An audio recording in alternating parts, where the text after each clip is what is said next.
کے احکامات کو سمجھو، وہ تو مجاہدوں کو پسند کرتا ہے جو ہر وقت اپنی کمر کس کے رکھتے ہیں اور عمل کے لیے تیار رہتے ہیں۔ باعمل لوگوں کو اللہ پسند کرتا ہے، ان لوگوں کو جو جدوجہد کرتے ہیں، ایفرٹ کرتے ہیں۔ ہاں یہ ضرور ہے کہ اللہ کی مدد مانگنا چاہیے، لیکن کب؟ عمل شروع کرنے سے پہلے کہ یا اللہ میں تیری ہی عطا کردہ عقل اور جسمانی قوت سے یہ کام کرنے لگا ہوں، اس میں برکت ڈال دے۔ اور کام ختم ہونے کے بعد کہ یا باری تعالیٰ جو کچھ تو نے مجھے سمجھ اور جسمانی قوت عطا فرمائی تھی، میں نے اس سے پوری طرح کام لے کے اپنی سی کوشش کر لی، اور اس کا نتیجہ تیرے ہاتھ میں ہے، تو اسے میرے لیے بہترین کر دے۔ قصہ ختم ہو گیا۔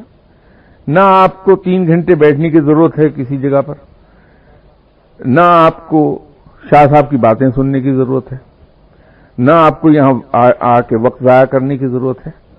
آرام سے اللہ کو پکاریے، کام شروع کرنے سے پہلے بھی اور کام ختم کر کے بھی، اور پوری کوشش کیجیے۔ کیا ضرورت ہے آپ کو کہیں جانے کی، دعائیں کرانے کے لیے؟ بھائی جس کے بعد دعا کرانے جا رہے ہیں کوئی آپ سے بہتر انسان تھوڑی ہے، وہ تو ہو سکتا ہے آپ سے کہیں زیادہ گنہگار ہو۔ جناب اب تو کلیئر ہو گیا پوائنٹ آپ کے ذہن میں؟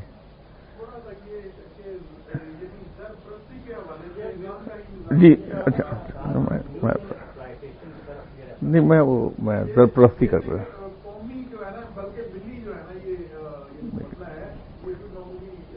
نہیں یہ دیکھیے اس کے اندر دونوں چیزیں ہیں، انتہائی سیریس مرض بھی ہے نیشنل لیول پر، اور انتہائی آسان ترین مسئلہ، مرض نہیں مسئلہ۔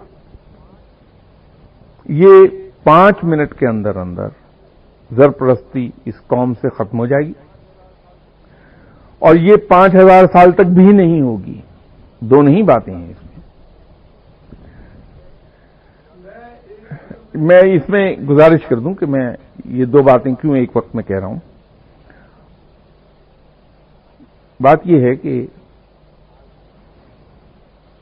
آج میرا بیٹا یا بھتیجا بھانجا یا کوئی قریبی عزیز چوری کرے پڑوسی کے گھر میں، پولیس اسے پکڑ کے لے جائے گی، تو میرا یا ہم میں سے ہر ایک کا پہلا ری ایکشن کیا ہوگا کہ یار یہ تو بڑی زیادتی کی، پولیس میں پکڑ کے لے گی۔ اچھا دیکھو اس کا پولیس کا کوئی جاننے والا میرے یہاں ہے تو فوراً اس آدمی کے گھر میں پہنچ جاؤں گا، ان سے کہوں گا کہ صاحب وہ بچہ ہے جی، وہ اس پہ الزام لگ گیا چوری کا، تو ذرا ٹیلی فون کر دیں علاقے کے ایس ایچ او کو، اس نے پکڑ لیا اسے کہ اسے چھوڑ دے۔ ٹھیک ہے جناب؟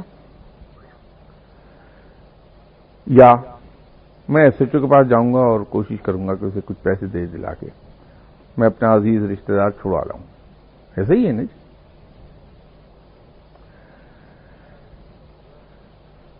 میں اگر کہیں ہیڈ کلرک ہوں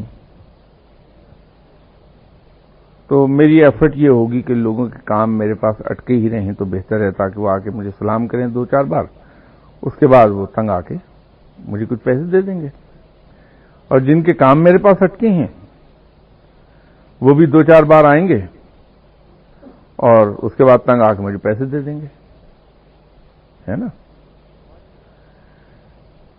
سوال یہ ہے کہ اگر میں یہ نہ سوچوں کہ میرے علاوہ جو پاکستانی ہیں 13,99,999 14 کروڑ میں سے ایک آدمی میں ہوں نا جی، اگر میرا بیٹا، میرا بھتیجا، میرا بھانجا کوئی پکڑا گیا تو میں فوراً یہ کہوں کہ ٹھیک ہے اس نے اگر چوری کی ہے تو اسے سزا ملنی چاہیے قانون کے مطابق، میں سفارش کے لیے نہیں جاؤں گا۔ اگر میں وکیل بھی ہائر کروں تو میں اس کو بھی کہہ دوں کہ صاحب دیکھ لیجئے، اس کو چیک کر لیجئے کہ اس نے کس حد تک چوری کی ہے، اس حد تک ٹھیک ہے سزا ملے، اس نے اگر غلط کام کیا تو سزا ملنی چاہیے اسے۔ میں جانتا ہوں جو آپ نے آگے کہنا وہ بھی میں جواب دے دیتا ہوں۔ یہ ٹی وی پر بھی مجھ سے 2-4 بار سوال ہوا. اگر میں یہی سوچ لوں کہ مجھے کیا لگے کوئی دوسرا یہ کام کرتا ہی نہیں کرتا، مجھے اپنے آپ کو درست کرنا ہے. اسی طرح اگر میں کہیں ہیڈ کلرک ہوں تو پورا دفتر کام کرے یا نہ کرے، جو فائل میرے پاس آ گئی ہے میں اس کو اس فائل کی حقائق کے مطابق، فیکٹس آف دی کیس کہتے ہیں، میرٹ کے اوپر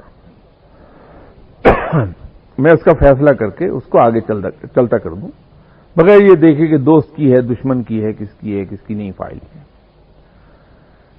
ایک آدمی میں سدھرا، ٹھیک ہے.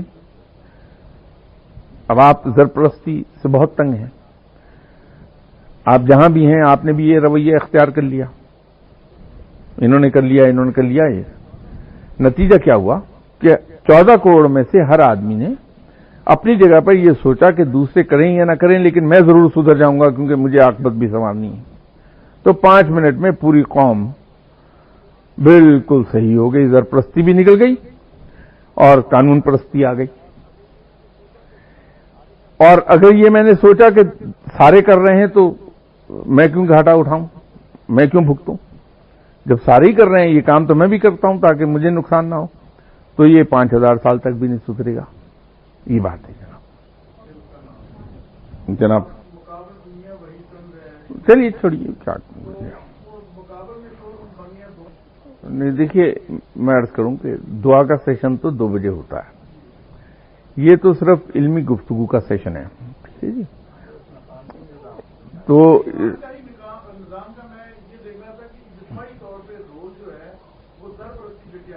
نہیں، اس میں یہ ہے کہ دیکھیے آپ کے جو پڑوسی ہیں وہ ان سے معذرت کے ساتھ وہ پوری قوم تو نہیں ہے نا.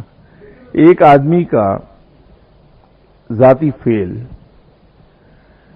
قوم کو کنڈیم کرنے کا تو باعث نہیں ہو سکتا. نہیں میں تو کہہ رہا ہوں ذاتی ہے تو ذاتی فیل نا جی. اب اس میں یہ ہے کہ اب آپ اگر اللہ کے کہے ہوئے راستے پہ چلیں تو جیسے ابھی میں ایکسپلین کر رہا تھا کہ جب اللہ کے بتائے ہوئے راستے پہ آدمی چلتا ہے تو بے پناہ قسم کی مشکلات، آزمائشیں، مصیبتیں آتی ہیں. وہ تو آئیں گی. اللہ نے آپ کو اس بات کا پورا حکم دیا ہے کہ آپ اپنے حقوق کی حفاظت کریں، اس کے لیے لڑیں. آپ اس پہ ڈٹے رہیے، کوئی وجہ نہیں ہے کہ آپ کو کامیابی نہ ہو. ٹھیک ہے، اس پہ ڈٹے رہیے.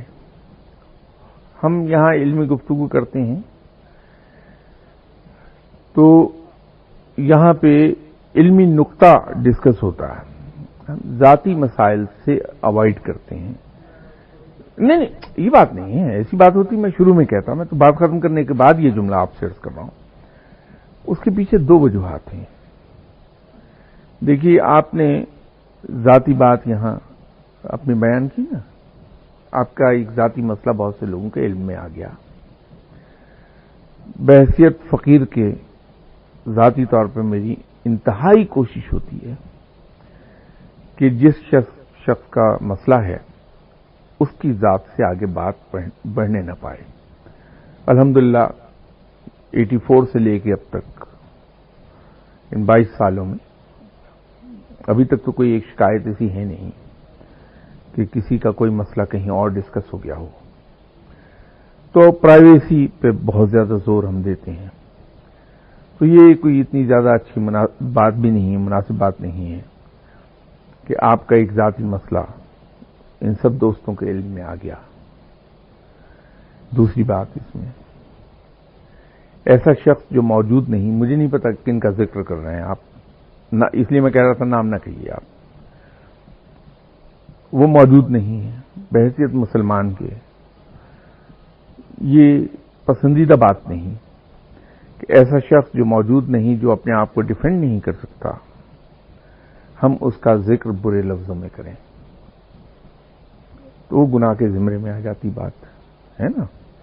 تو میں یوں آپ سے آپ کی ساری باتوں کا جواب آپ کی مرضی کے مطابق، اطمینان کے مطابق دینے کے بعد یہ گزارش یوں کر رہا تھا کہ یہاں علمی نقطے ڈسکس کرتے ہیں، ذاتی بات نہیں کرتے، وہ بھی آپ ہی کے بھلے کے لیے ہے کہ آپ کی ذاتی بات کسی کے علم میں کیوں آئے، خواہ وہ اہم ہو یا غیر اہم ہو۔ اور دوسری بات یہ ہے کہ آپ غیبت کے اس کے حد میں کیوں چلے جائیں کہ ایک شخص موجود نہیں، اس پر ہم الزام دھریں، وہ تو آ کے نہیں یہاں اپنے آپ کی اپنی صفائی پیش کر سکتا، اس کی پوزیشن اتنے لوگوں کی نظر میں خراب ہو گئی۔ اب اللہ بہتر جانتا ہے وہ جھوٹا ہے یا سچا ہے نا، تو جب تک کسی کا فیصلہ نہ ہو جائے ہم اس کے بارے میں کوئی حتمی بات تو نہیں کہہ سکتے۔ تو اتنے لوگوں کے سامنے اس کی پوزیشن خراب ہو جائے تو اس کا سارا وبال آپ کے کندھوں پر آ گیا یا نہیں؟ تو اس لیے اس بات کو جب 2 بجے دعا کا سیشن ہوگا آپ وہاں تشریف لے آئیے میرے پاس، میں حاضر ہوں، جو خدمت کر سکا ضرور کروں گا آپ کی۔